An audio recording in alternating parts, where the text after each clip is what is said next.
March 15ರಂದು ಒಳ ಮೀಸಲಾತಿ ಕುರಿತು ವಿಚಾರ ಸಂಕಿರಣ. ಕರ್ನಾಟಕ ರಾಜ್ಯ ಬಲಗೈ ಜಾತಿಗಳ ಒಕ್ಕೂಟ, ಗಡಿಕಟ್ಟೆ ಯಜಮಾನರುಗಳ ಹಾಗೂ ಆದಿ ಕರ್ನಾಟಕ ಅಭಿವೃದ್ಧಿ ಸಂಘದ ಆಸ್ತಿ ಸಂರಕ್ಷಣಾ ಸಮಿತಿಯು ಮಾರ್ಚ್ 15ರಂದು ನಗರದ ಅಂಬೇಡ್ಕರ್ ಭವನದಲ್ಲಿ ಒಳ ಮೀಸಲಾತಿ ವಿಚಾರವಾಗಿ ಸಾಧಕ ಬಾಧಕಗಳನ್ನು ಚರ್ಚಿಸಲು ವಿಚಾರ ಸಂಕಿರಣವನ್ನು ಹಮ್ಮಿಕೊಳ್ಳಲಾಗಿದೆ ಎಂದು ತಾಲೂಕು ಪಂಚಾಯಿತಿ ಮಾಜಿ ಅಧ್ಯಕ್ಷ ಆರ್ ಮಹದೇವು ಹೇಳಿದ್ದಾರೆ. ನಗರದ ಜಿಲ್ಲಾ ಕಾರ್ಯನಿರತ ಪತ್ರಕರ್ತರ ಭವನದಲ್ಲಿ ಕರೆದಿದ್ದ ಪತ್ರಿಕಾಗೋಷ್ಠಿಯಲ್ಲಿ ಅವರು ಮಾತನಾಡಿ, ಭಾನುವಾರದಂದು ಬೆಳಗ್ಗೆ 10:30ಕ್ಕೆ ಆರಂಭವಾಗುವ ವಿಚಾರ ಸಂಕಿರಣ ಕಾರ್ಯಕ್ರಮದ ನೇತೃತ್ವವನ್ನು ಮೈಸೂರು ಊರಲಿಂಗ ಪೆದ್ದಿ ಮಠದ ಜ್ಞಾನಪ್ರಕಾಶ ಸ್ವಾಮೀಜಿ ವಹಿಸಲಿದ್ದಾರೆ.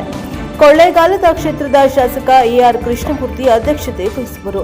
ಕರ್ನಾಟಕ ರಾಜ್ಯ ಎಸ್ಸಿ/ಎಸ್ಟಿ ಸರ್ಕಾರಿ ನೌಕರರ ಸಂಘದ ಅಧ್ಯಕ್ಷರಾದ ಚಂದ್ರಶೇಖರಯ್ಯ ಅವರು ವಿಚಾರ ಮಂಡನೆ ಮಾಡಲಿದ್ದಾರೆ. ಈ ಕಾರ್ಯಕ್ರಮಕ್ಕೆ ಬಲಗೈ ಸಮುದಾಯ ಮಾಜಿ ಶಾಸಕರು, ಗಡಿಕಟ್ಟೆ ಯಜಮಾನರು, ಸಂಘ ಸಂಸ್ಥೆಯ ಅಧ್ಯಕ್ಷರು, ಪದಾಧಿಕಾರಿಗಳು, ಗ್ರಾಮಗಳ ಯಜಮಾನರುಗಳು, ಹಾಲಿ ಮಾಜಿ ಚುನಾಯಿತ ಜನಪ್ರತಿನಿಧಿಗಳು, ಸಮಾಜದ ಕುಲಬಾಂಧವರು ಹೆಚ್ಚಿನ ಸಂಖ್ಯೆಯಲ್ಲಿ ಭಾಗವಹಿಸಿ ಯಶಸ್ವಿಗೊಳಿಸಿಕೊಡಬೇಕು ಎಂದು ಮನವಿಯನ್ನ ಮಾಡಿದ್ದಾರೆ.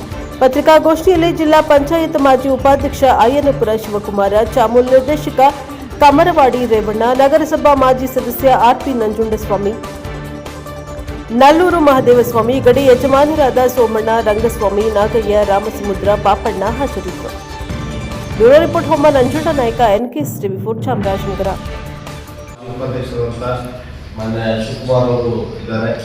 ಹಾಗೆ ಎಬ್ಸೂರಿನ ಮುಖಂಡರಾದಂಥ ಮನೆ ರಂಗಸ್ವಾಮಿ ಇದ್ದಾರೆ, ನಗರಸಭಾ ಸದಸ್ಯರಾದಂಥ ಆರ್ಪಿ ನಂಜುಂಡಸ್ವಾಮಿ ಇದ್ದಾರೆ, ನಲ್ಲೂರಿನ ಯುವ ಮುಖಂಡರಾದಂಥ ಮಾದೇಸ್ವಾಮಿ ಇದ್ದಾರೆ, ಹಾಗೆ ನಮ್ಮ ಚಾಮೂಲ್ನ ನಿರ್ದೇಶಕರಂತ ಕಮರವಾಡಿ ರೇವಣ್ಣವರಿದ್ದಾರೆ, ಹಾಗೆ ನಮ್ಮ ಅರ್ಧನಹಳ್ಳಿ ಕಟ್ಟೆಗೆ ಅಂತ್ಯಚಿತ್ರ ಕಟ್ಟೆ ಮನೆ ಯಜಮಾನರಾದಂಥ ಸೋಮಣ್ಣವರಿದ್ದಾರೆ, ಹಾಗೆ ನಾಗವಳ್ಳಿ ಗ್ರಾಮದ ಮುಖಂಡರಾದಂಥ ಮಾನ್ಯ ನಾಗಯ್ಯನವರಿದ್ದಾರೆ. ಅವರೆಲ್ಲರೂ ಕೂಡ ಸ್ವಾಗತವನ್ನು ಬಯಸ್ತೇನೆ. ಇವತ್ತಿನ ಒಂದು ಪತ್ರಿಕಾಗೋಷ್ಠಿಯ ಉದ್ದೇಶ ಏನಂತಂದರೆ, ನಮ್ಮ ಜಿಲ್ಲೆಯಲ್ಲಿ ಕರ್ನಾಟಕ ರಾಜ್ಯ ಬಲಗೈ ಜಾತಿಗಳ ಒಕ್ಕೂಟ, ಗಡಿ ಕಟ್ಟೆ ಯಜಮಾನರು ಹಾಗೂ ಆದಿ ಕರ್ನಾಟಕ ಅಭಿವೃದ್ಧಿ ಸಂಘದ ಆಸ್ತಿ ಸಂರಕ್ಷಣಾ ಸಮಿತಿಯ ಆಶ್ರಯದಲ್ಲಿ ಒಳ ಮೀಸಲಾತಿ ವಿಚಾರವಾಗಿ ಅದರ ಸಾಧಕ ಬಾಧಕಗಳನ್ನು ಚರ್ಚಿಸಬೇಕು ಅಂತೇಳಿ ನಾವೆಲ್ಲ ಕೂತು ಒಂದು ತೀರ್ಮಾನ ಮಾಡಿದ ಮೇಲೆ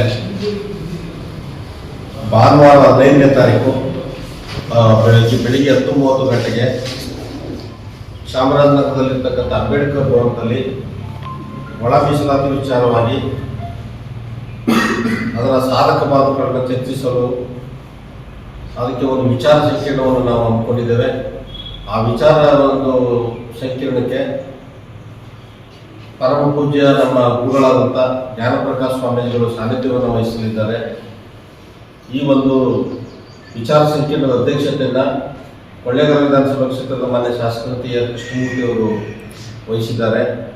ವಿಚಾರ ಮಂಡನೆಯನ್ನು ಕರ್ನಾಟಕ ರಾಜ್ಯದ ಸರ್ಕಾರಿ ನೌಕರರ ಅಧ್ಯಕ್ಷರಾದಂಥ ಡಿ ಚಂದ್ರಶೇಖರಯ್ಯ ಅವರು ವಿಚಾರ ಮಂಡನೆಯನ್ನು ಮಾಡಲಿದ್ದಾರೆ. ಈ ಒಂದು ಕಾರ್ಯಕ್ರಮ ಯಶಸ್ವಿಯಾಗಿ ನಡೀಬೇಕು ಅಂತೇಳಿ ನಮ್ಮ ತಾಲೂಕಿನಲ್ಲಿರ್ತಕ್ಕಂಥ ಗಡಿ ಕಟ್ಟೆ ಯಜಮಾನರುಗಳು, ಎಲ್ಲ ಚುನಾಯಿತ ಪ್ರತಿನಿಧಿಗಳು ಮತ್ತು ಪ್ರತಿಯೊಂದು ಗ್ರಾಮದಲ್ಲಿರ್ತಕ್ಕಂಥ ಅಂಬೇಡ್ಕರ್ ಸಂಘದ ಅಧ್ಯಕ್ಷ ಪದಾಧಿಕಾರಿಗಳು, ಬಲಗೈ ಸಮಾಜದ ಎಲ್ಲ ಬಂಧುಗಳು, ಅದರ ಜೊತೆಯಲ್ಲಿ ಸರ್ಕಾರಿ ನೌಕರರ ನಿವೃತ್ತ ನೌಕರರ ಸಂಘ, ಪರಿಶಿಷ್ಟ ಜಾತಿ ನೌಕರರ ಸಂಘದ ಎಲ್ಲ ಸದಸ್ಯರುಗಳು ಮತ್ತು ಶಿಕ್ಷಕರುಗಳು, ಏನು ಪರಿಶಿಷ್ಟ ಜಾತಿಯ ಶಿಕ್ಷಕ ಸಂಘ ಇದೆ ಆ ಸಂಘದ ಎಲ್ಲ ಪದಾಧಿಕಾರಿಗಳು ಒಟ್ಟಾರೆ ಎಲ್ಲರೂ ಕೂಡ ಈ ಒಂದು ವಿಚಾರ ಸಂಕಿರಣದಲ್ಲಿ ಭಾಗವಹಿಸಿ, ಯಾಕೆಂತಂದರೆ ನಮಗೆ ಗೊತ್ತಿದೆ ನ್ಯಾಗಮ್ಮ ನಾಗಮೋಹನದಾಸರವರು ವರದಿ ಒಂದು ಅಪೂರ್ಣವಾದಂಥ ವರದಿ ಅಂತೇಳಿ ಈಗಾಗಲೇ ನಮ್ಮ ಬಲಗೈ ಸಮಾಜ ಸಂಪೂರ್ಣವಾಗಿ ಆ ವರದಿಯನ್ನು ತಿರಸ್ಕರಿಸಬೇಕು ಅಂತೇಳಿ ಈಗಾಗಲೇ ನಾವು ಹೋರಾಟವನ್ನು ಕೂಡ ಮಾಡಿದ್ದೇವೆ. ಅದರ ಜೊತೆಯಲ್ಲಿ ಒಂದು ಕಡೆ ಸರ್ಕಾರ ಮಂಡನೆ ಆಗಿದೆ ಸದನದಲ್ಲಿ, ಆದರೆ ಅದರಲ್ಲಿರ್ತಕ್ಕಂಥ ಸಾಧಕ ಬಾಧಕಗಳು, ಈಗ ಜನರಿಗೆ ಮೀಸಲಾತಿ ಅಂದರೆ ಏನು, ಮೀಸಲಾತಿ ಈ ಹಿಂದೆ ಇದ್ದಂಥ ಮೀಸಲಾತಿ ವ್ಯಾಪ್ತಿ ಯಾವ ಥರ ಇತ್ತು, ಈಗ ಏನು ಬಿಂದುಗಳು ಅಂತ ಏನು ಮಾಡಿದ್ದಾರೆ, ಪರಿಶಿಷ್ಟ ಜಾತಿ ಬಲಗೈಗೆ 6, ಎಡಗೈಗೆ 6 ಮತ್ತು ಇತರ ಸಮುದಾಯಕ್ಕೆ ಕೊಡಬೇಕು ಇತರ ಒಂದು ವರ್ಗಕ್ಕೆ 5 ಅಂತ ಏನು ಸರ್ಕಾರ ತೀರ್ಮಾನ ಮಾಡಿದೆ. ಅದರಲ್ಲಿ ಬಿಂದುಗಳನ್ನ ಮಾಡುವಂಥ ಸಂದರ್ಭದಲ್ಲಿ ಅದು ಅತ್ಯಂತ ಅನ್ಯಾಯ ಆಗಿದೆ.